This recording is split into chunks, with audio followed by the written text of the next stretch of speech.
இன்றைய தினம் அரசாங்கம் நான் அந்த நேரடி நெல் கொள்முதலில் சென்று காட்டூர் பதில் இருக்கின்ற ஒரு லோட்மேனை கேட்கின்ற பொழுது நாள் ஒன்றுக்கு 800 900 மட்டும் தான் நான் கொள்முதல் செய்யறோம்.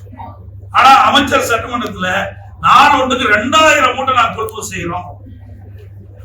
விடுமுறை நாட்களில் கூட நாங்கள் தொடர்ந்து விவசாயிலிருந்து நெல் கொள்முதல் செய்கிறோம் என்ற ஒரு தவறான கருத்தை, ஒரு பொய்யான கருத்தை பதிவு செய்கிறோம். இது விவசாயிக்கு விரோதமான செய்தி.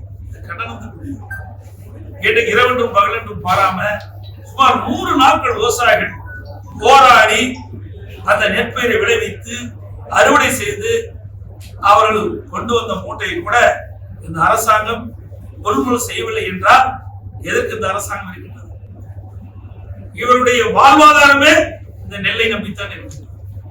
இந்த நெல் மூட்டைகளை விற்பனை செய்து அதன் மூலமாக வருகின்ற அந்த பணத்தை வைத்துத்தான் இந்த ஆண்டு முழுவதும் ஒரு குடும்பத்தை நடத்த வேண்டிய சூழ்நிலை இருக்கின்றது. விவசாயிகளிடத்திலே நேரடியாக விவசாயி கொண்டு வந்த நெல்லை கூட நேரடி கொள்முதல் செய்யவில்லை என்று சொன்னால் விவசாயிகள் எந்த அளவுக்கு துன்பப்படுகிறார்கள், வேதனைப்படுகிறார்கள், எந்த அளவுக்கு பாதிக்கப்பட்டு என்பதை நீங்க அந்த ஊடகத்திலையும் பத்திரிகையிலையும் நீங்களே கடைபிடிச்சீங்க.